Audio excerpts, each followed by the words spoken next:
Hey guys, I'm Lou and in today's video I'm going to be reviewing Zenith by Sasha Ellsberg and Lindsay Cummings. This book is about a crew of women who fly around the galaxy being space pirates until a mission goes wrong and they have to redeem themselves and save the universe. It's marketed as Guardians of the Galaxy sort of thing. I have two things I want to say before I go into this review, and my review will be split into spoiler free and what's the opposite of spoiler free? Oh, spoilers. This review will be split into spoiler free and spoilers, where I'll go through all my notes on this book. I'm gonna put this here while I just talk, and then I'll go through my notes. So the first thing that I want to say is that I am a big fan of Sasha Ellsberg. I probably wouldn't have bought Zenith if she hadn't have written it, or if I had bought it, I probably would have DNF'd it. So from that you can guess that this video is going to be a predominantly negative review of Zenith.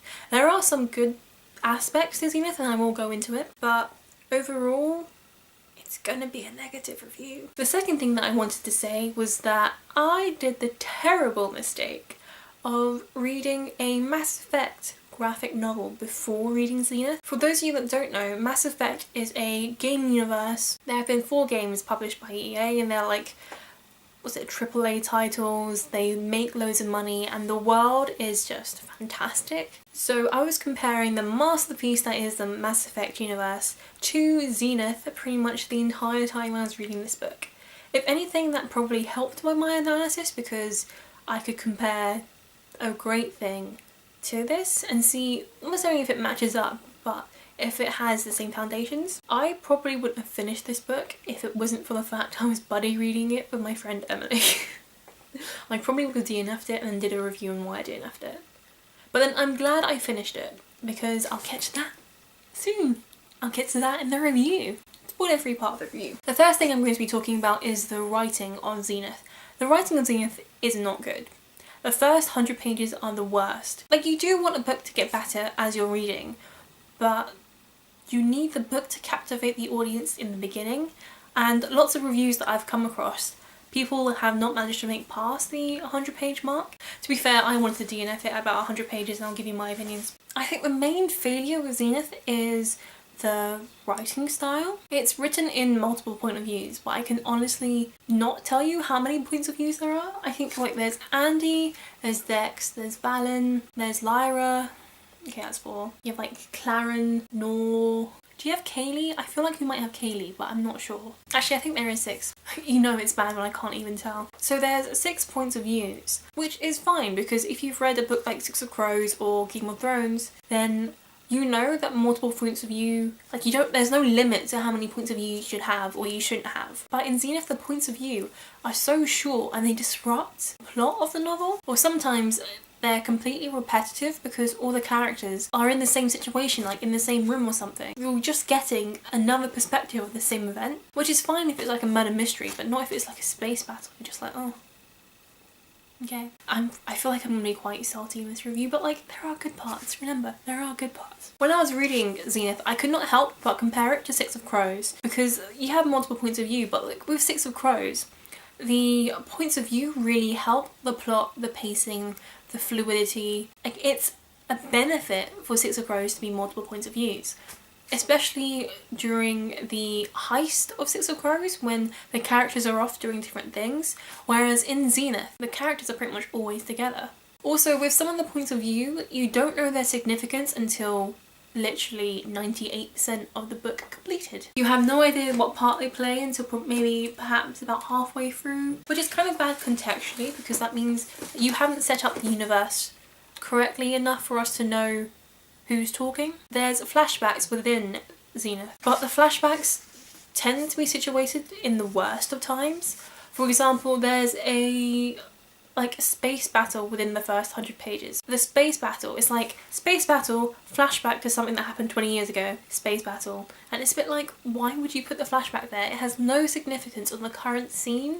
And it ended up disrupting the tension, the suspense, and it just made Zenith felt like a broken down car that you just kept on stopping and starting. I'm not the only one who thought that. When I was discussing the book with Emily as we was reading this, she also commented on that. As I said before, it takes 100 pages for the writing to get better, but once it's past the 100-page mark, I would consider the book to be almost like a 3-star, but then things happen and it just goes back down to 2-star, and I wanted to DNF it. Zenith is intriguing, but not written well. I think that would just be like the sum of this review. The next part of the review, I'm going to be talking about the world building. The world building in Zenith is really lacking, and you can feel that throughout the book. But then the authors constantly reference the stars or something about space, and it's like, we know that it's in space, we just have no idea what your surroundings look like, or no context to place them. I can't tell you what the Marauder looks like apart from a piece of glass. Or beryllium, that's unbreakable. But I can't tell you what the insides look like. It could literally just be a see-through ship. When you visit the planets, I think Adhira just got a lot of big trees and a field of some sort of organic material. Arcadia, I don't know. Like, the descriptions aren't vivid, or the adjectives they use have no context, so it's like, okay, I can't imagine that because I have no idea what this is. Laws and conventions and history isn't really talked about. The history of the Mirabelle universe pretty much starts 15 years ago, and that's all we know. We don't even know if humans ever existed in this universe, or if Andy's human, or if Andy's Arcadian.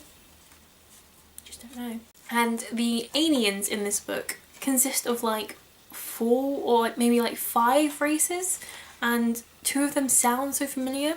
I kept on getting Arcadians and Adherans mixed up, which are like 2 different species. Adherans are like peace, love, and that sort of thing, and Arcadians are like a military dictatorship that rules the universe.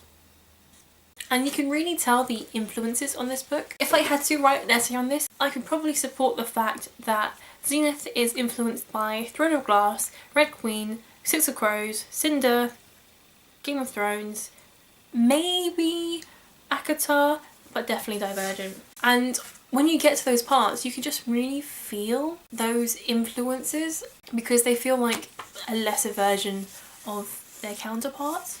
And like, I don't mind if the same things are used. I mean, Red Queen does feel like an amalgamation of other YA books, but it makes it unique.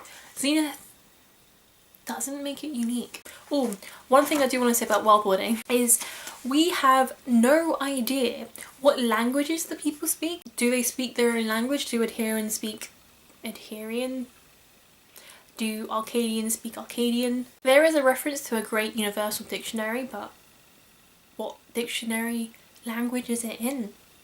Or if there's a universal translator. And why is there a unified language across a galaxy? There's not a unified language in this world, let alone a galaxy. And a reference to the aliens is that they're all humanoid. There's no Hannah in Zenith, and hopefully if I'm technical enough I'll show you a picture of Hannah from Mass Effect. But there's no non-humanoid species mentioned. I mean, there is like one mention, but it's like a reference to be more like a dragon. But there's no aliens that you would imagine to come out of Mass Effect or Star Trek. It's all just like humanoid, bulletproof, scales that light up. This part I'm going to be talking about the characters. So you have Andy. She is so inconsistent. I really didn't like her. She is depicted as this killer who easily kills people, basically meant to be seen as like the best warrior in the galaxy because she has the best ship in the galaxy. But she's so inconsistent. She's depicted to be a murderer, and then she goes and has a guilt trip.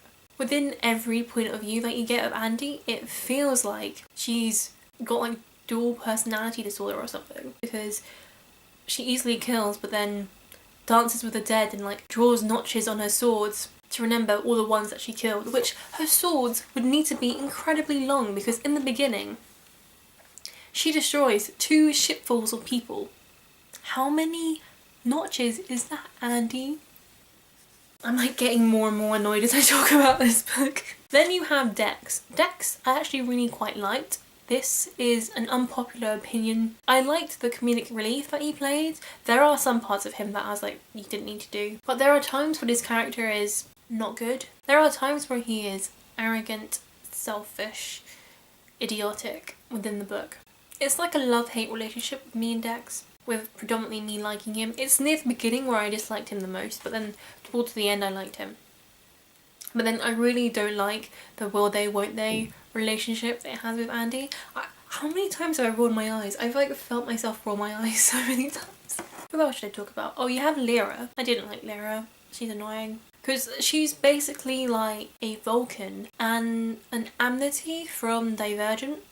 Like her species of people as well as her. And Lyra is also inconsistent like Andy, but nowhere near as much as Andy. Andy is the most inconsistent character. I think perhaps some of it may stem from there being two authors. Perhaps they would have conflicting ideas. I did really like Valen though. Valen was one of my favourite characters. And I'm actually rooting for him. And if you've read this book, then you know what happens to Valen.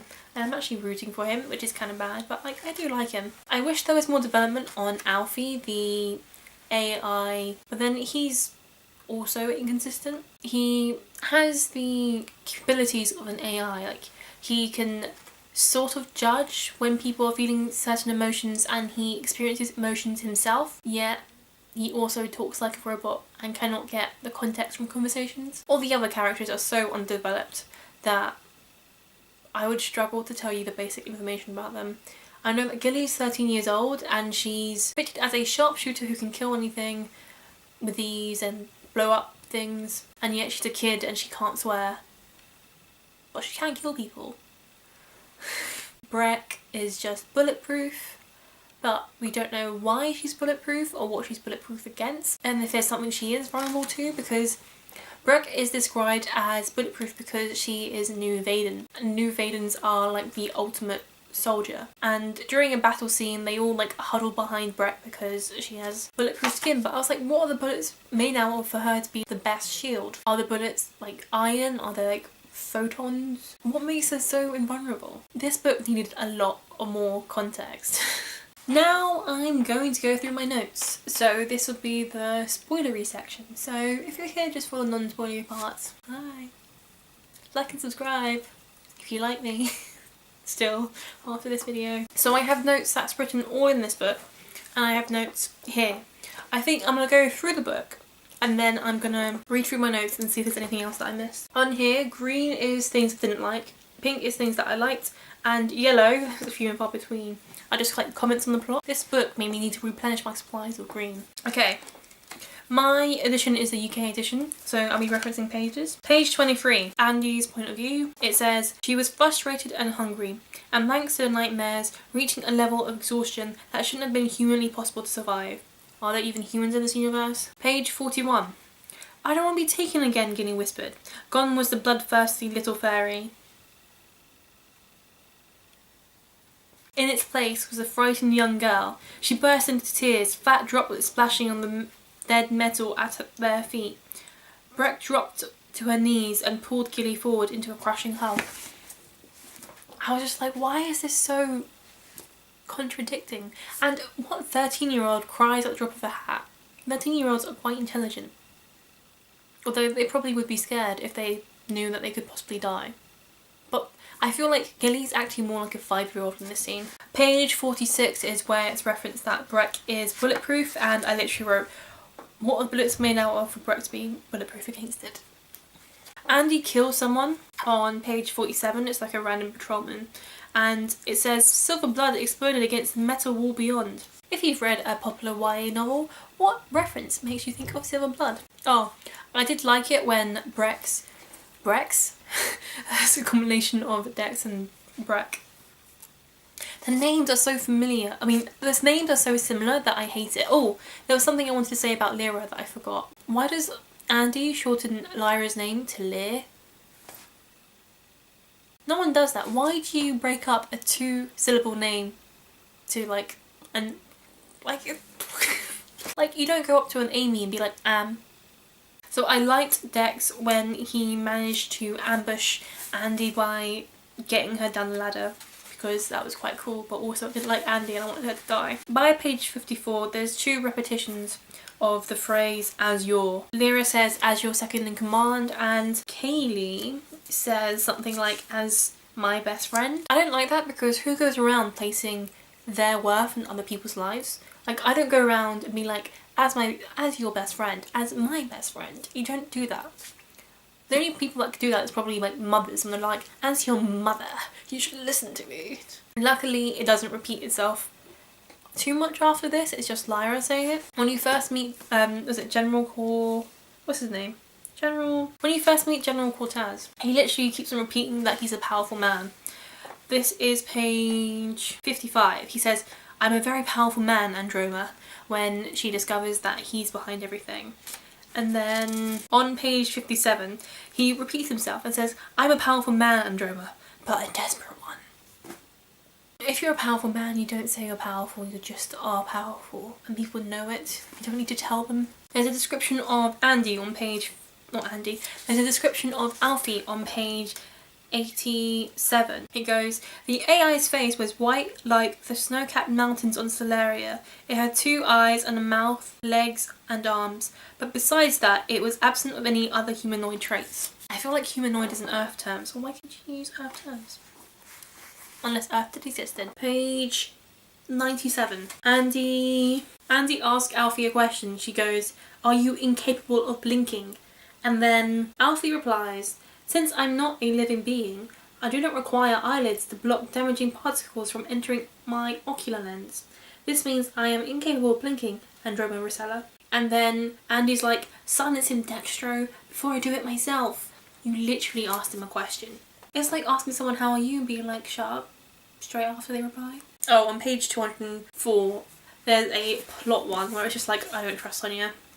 I expected Sonia to betray them, but she didn't really betray them. Page 128 is the Unconsenting Kiss, which like I didn't find too bad, but I didn't agree with it. Because I had read reviews and watched reviews before I read Zenith. People were saying about the Unconsenting Kiss and I thought it'd be really bad, but it's bad, but it's not too bad. It's bad because it's Unconsenting Kiss, but like I was expecting it to be like bad. But then her response is to throw like a table at him. Oh, Andy threw a chair on him. Page 133 was a chair, not a table. Oh. This description, I've heard this description talked about by other booktubers. It's so bad that it's so funny. One moment she looked purely angry as a wet feline and terrifyingly beautiful. My cats aren't pretty when they're wet. Page 204, Hope is a raging arsehole. Page 221 is where Andy dances with the dead people that she's killed, and like I literally found it so weird. I was like, there's like ways to be guilt-ridden and there's ways to be crazy. Like Dex says somewhere in this book, everyone in the Mirrorball Galaxy is broken in some way, and I was like, yep. Page 226, Dex tries to explain his part in their tragic backstory and she doesn't let him speak.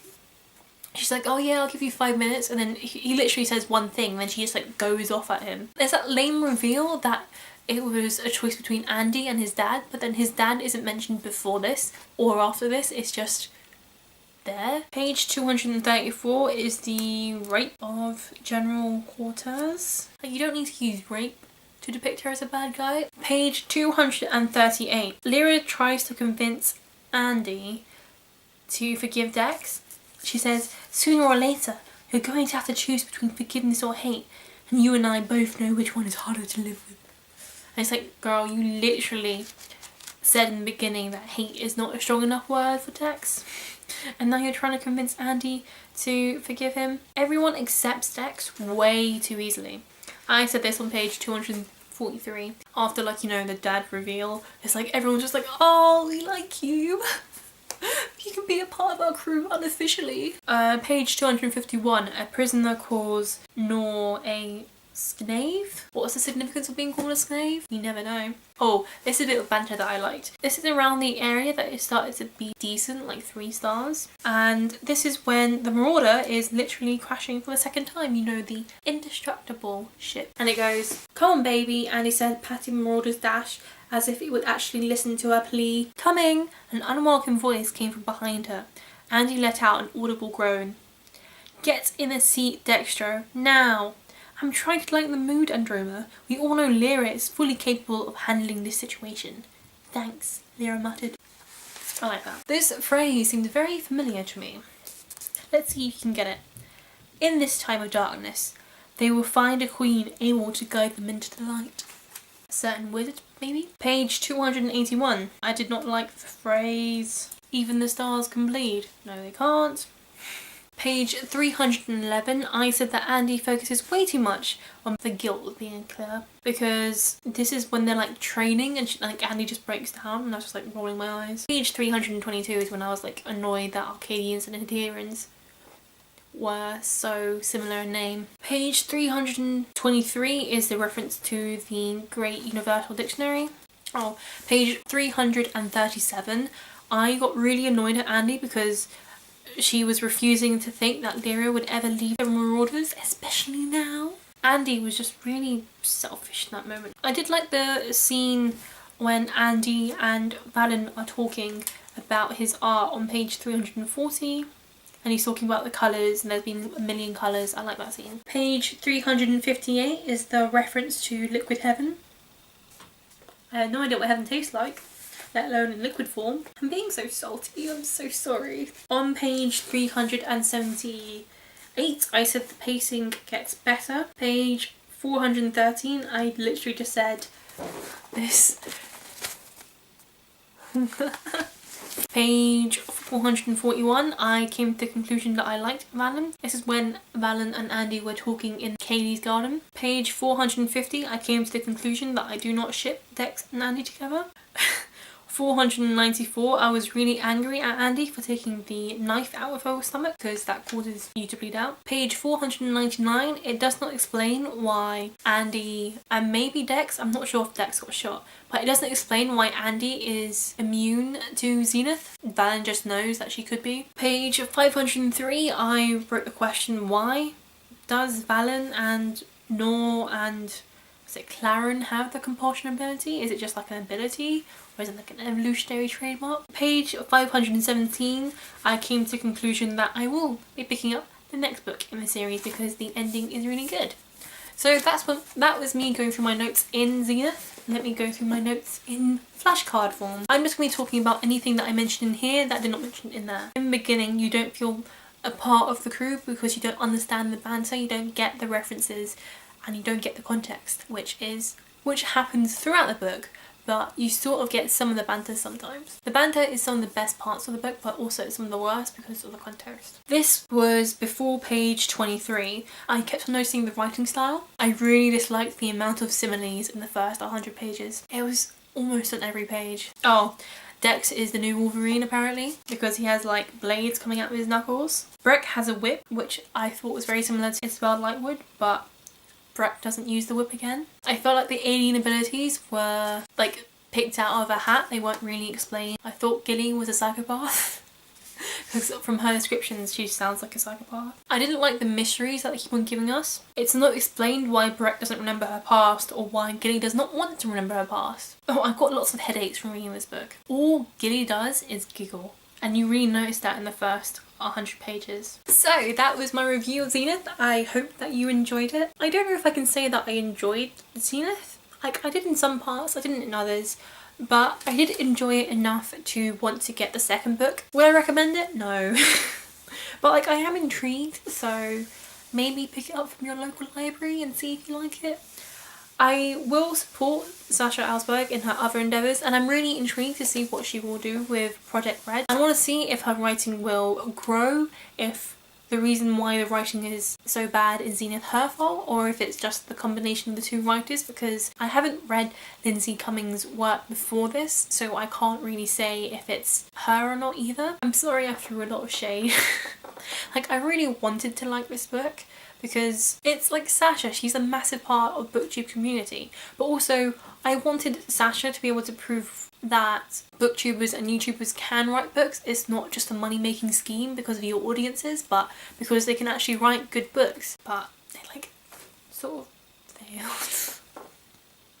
Oh, I feel so bad for saying this. Thank you for clicking on this video and watching. I hope that you will like and subscribe, and yeah, thank you, and I hope to see you soon.